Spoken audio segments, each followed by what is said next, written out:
The U.S. debt has surged over $34 trillion as of the beginning of this year. That was pushed up dramatically given the $500 billion deficit that we ran in the fourth quarter of last year. The deficit is on track for a $2 trillion deficit to pop on top of the $34 trillion in debt. Means we'll have around $36 trillion in debt by the end of the year. And that number is starting to grow as interest rate on the debt compounds upon itself. The situation on the deficit, it looks like that we're going to have about a $6.6 trillion in spending for the rest of the year versus $4.6 trillion in receipts. That's how you get the $2 trillion deficit. So big numbers, going to hit $36 trillion by the end of the year. And this number does not include the unfunded liabilities of Social Security at $26 trillion and Medicare at $40 trillion. The situation has become pretty dire. International central banks have been reducing their dollar holdings and their U.S. security holdings in response to the weaponization of the dollar assets and the SWIFT system. And the Fed is in the midst of QT. QT will probably at some point end, as the Fed is probably going to be the only only entity that will be able to actually continue to buy. With the debt running so large, we are at risk of the U.S. government crowding out the private sector. This means that the financing is going to the government as opposed to going to private sector, industry, and businesses. The private sector is generally more efficient with their use of capital, meaning that you end up growing the economy if the money is going to the private sector, whereas if it's going into the government, it's a lot less efficient and doesn't grow the economy nearly as much.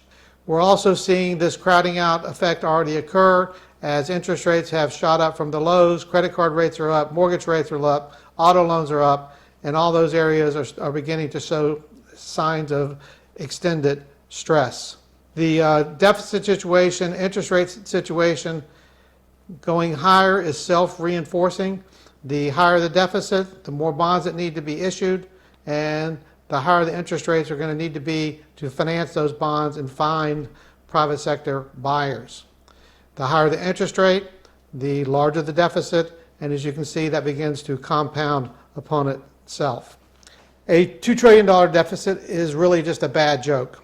Politicians and short-sighted voters have created an unattainable debt load that could easily turn into a crisis. The U.S. has never seen a situation like this before, where the quality and the assurance that the debt will be paid back is going to start to come into question.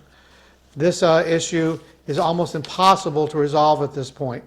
There are a couple of choices, actually three in my opinion.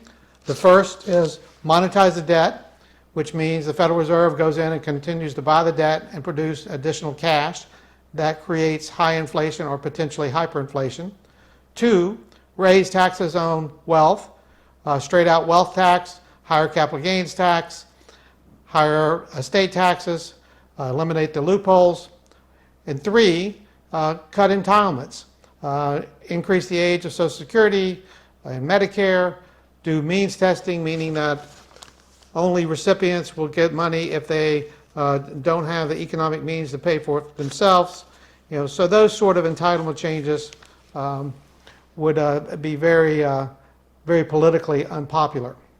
So when you look at what could occur, my guess, and make no doubt it is a guess, because the political situation and how things actually play out is going to be very new and untested, is that given the negatives with entitlements and raising taxes with voters, that monetizing debt is going to become the only choice. So we face a situation where the government debt spins out of control, the Fed has to step in and monetize it. That creates additional dollars while also squeezing out the private sector. You end up with a deficit continuing to be very high even as the inflation rate also takes off. So this would be a very poor economic environment. While this has never occurred, it's impossible to say, how this is actually going to play out. But as I laid out the three scenarios, I do think the monetization of debt is the most likely, especially from a political standpoint and what we will have the political will to do. So we're in a situation where inflation has actually come down from the highs of 2022, early 2023. We're down to running around a 3% inflation level on a CPI basis. This is probably as low as it's going to go in my view, given the strain that's going to start to happen with the federal debt and deficit situation. And they're probably faced with a situation where interest rates, even in a recessionary environment, just to find buyers, because central banks are pulling back, you're going to be in a situation where on the near term, rates have to go up to find private sector buyers who want to participate. As rates begin to go up, eventually the paying threshold is going to be enough that the Fed steps in and basically starts buying bonds to reduce the interest rate and basically inflate our way out of or attempt to inflate our way out of the situation. If quantitative easing resumes, QE, and the Fed starts going in and buying bonds to reduce the interest rates and provide cash into the system, which will create inflation, gold and stocks should do well in that environment. Until that point, we're going to see a lot of volatility in stocks and also in gold as the market tries to figure out exactly how this debt crisis is going to be resolved. If it was going to be resolved in default, both gold and stocks would be very poor investments, but if they are resolved in high inflation, they should be pretty good. So there's going to be a lot of volatility until this is actually resolved. My guess, and as I mentioned before, it is a guess, is it's going to be quantitative easing resumes at some point. Long-term bonds in a quantitative easing environment might stabilize in nominal dollars amount, meaning they don't go down in price, but they will actually be crushed by inflation, causing big losses in purchasing power. So even though the bond price might not go down, your real value, your store of wealth, will be significantly impacted. So we're staying away from long-term bonds. To date, the financial markets have been pretty complacent with regard to the debt crisis. The volatility, as it becomes evident that we're going to have some sort of resolution, whether it's significant cutbacks in spending and entitlements, or some sort of default, or some sort of inflationary environment, volatility should increase. I'm keeping a lot of cash and short-term treasuries.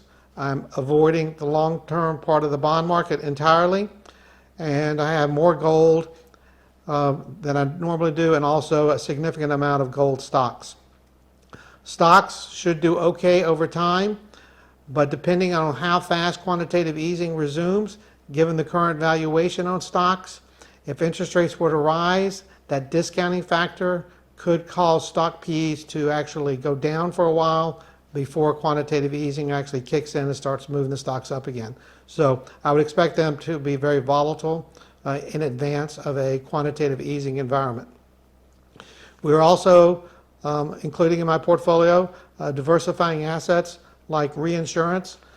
These things give you some additional ways to diversify and lessen the total portfolio volatility. So good luck out there. Stay nimble, liquid, and buckle up. Please remember, this is not personal investment advice. This is merely what we're doing with our own portfolios.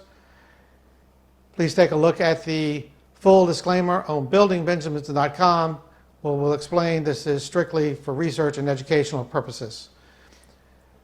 If you would like to sign up for text and email alerts, you can also do that at buildingbenjamins.com. I hope you find this information helpful, and have a great day. Thank you.